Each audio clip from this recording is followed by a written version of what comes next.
Olá, seja bem-vindo à nossa aula de filosofia. Na aula de hoje eu vou falar sobre mito e filosofia, apontando as principais diferenças entre esses dois conceitos e também as relações entre eles, ruptura e também de continuidade. Então vamos para a aula, vamos aqui para o quadro onde eu vou deixar para você no final tirar um print e também registrar aí as suas anotações, mas enquanto isso vai acompanhando comigo, já coloca o título aí, mito e filosofia. Lembrando que quando eu falo aqui no canal, quando eu falo de filosofia, eu estou me referindo à filosofia ocidental, que surge lá na Grécia Antiga, tá? Grécia Antiga, por volta do século 6 a.C.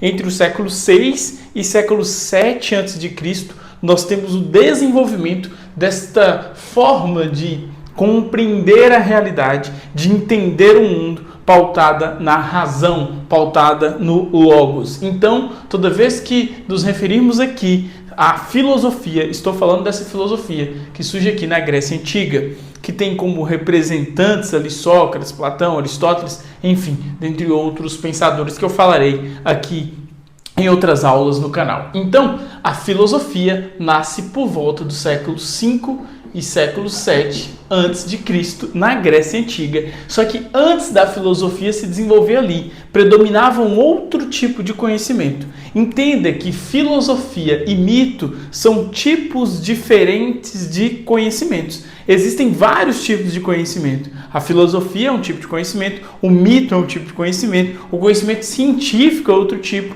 o senso comum é outro tipo de conhecimento, o conhecimento religioso, enfim, existem vários tipos. Eu posso fazer aqui uma aula só sobre os tipos de conhecimento. Aqui nós temos dois. Antes de a filosofia desenvolver lá na Grécia Antiga, predominava o conhecimento alegórico, o conhecimento mítico. Os mitos, né? Os mitos são narrativas simbólicas que vão buscar explicar o mundo, explicar os fenômenos da natureza, explicar o próprio homem. Então, toda vez que o homem não encontrava respostas para aquele mundo amedrontador, porque a falta de conhecimento te traz medo. Então, imagine você, se você não entende o porquê chove, se você não entende os fenômenos naturais, você tende a ficar com medo desses acontecimentos. Então, as narrativas místicas serviam também para o homem compreender o mundo que ele estava inserido. Já a filosofia é um pensamento racional. Então, vamos sempre associar a filosofia ao logos e o mito à linguagem alegórica, alegorias, às metáforas, às grandes histórias.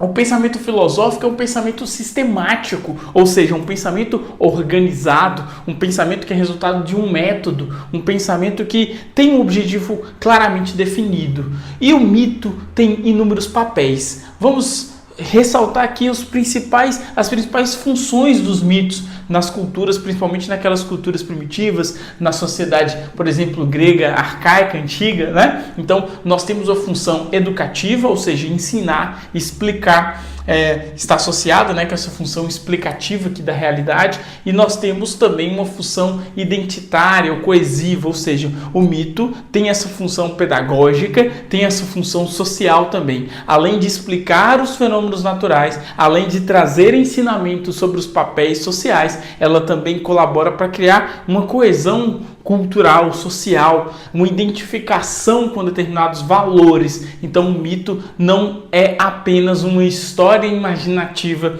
que busca explicar de maneira muito alegórica, fantasiosa um fenômeno. O mito é um elemento constitutivo de uma cultura. Embora com o avanço da tecnologia, de inúmeros veículos de informação e também com o avanço científico, o mito, embora com todos esses avanços, o mito ainda está presente na sociedade, mesmo não ocupando o lugar que ocupava em outro contexto. Os tipos de mitos, vamos destacar aqui os mitos teogônicos, que são mitos que vão explicar a origem e a trajetória dos deuses e semideuses. Nós temos os mitos cosmogônicos, ou seja, aqueles mitos que vão falar da origem do cosmo, da origem do universo.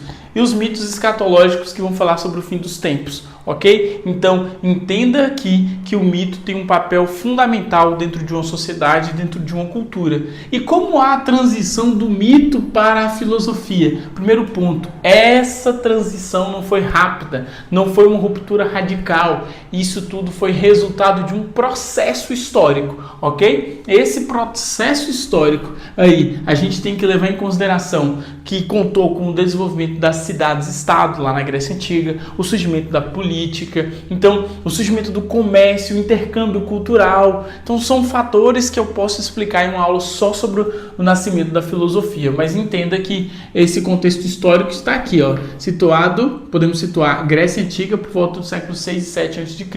e o surgimento das cidades-estado, desenvolvimento da agro, da política, o surgimento do comércio, né, e também o intercâmbio cultural. E os pré-socráticos, que foram os primeiros filósofos que buscaram explicar as questões que antes eram explicadas pelos mitos. Então, nós saímos aqui das cosmogonias e chegamos agora com a filosofia. Nós podemos aqui, ó, destacar as cosmologias.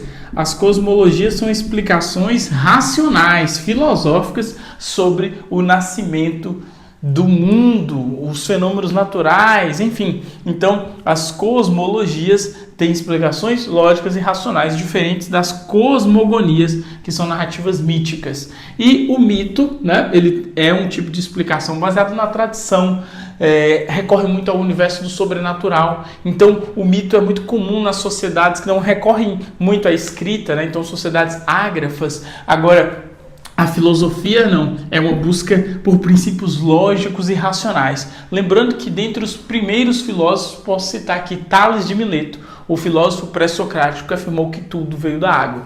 Então eu espero que você tenha compreendido aqui a explicação e eu te vejo na próxima aula. Muito obrigado e não esqueça de se inscrever no canal e também compartilhar esse projeto para que nós consigamos alcançar mais pessoas. Valeu e até a próxima!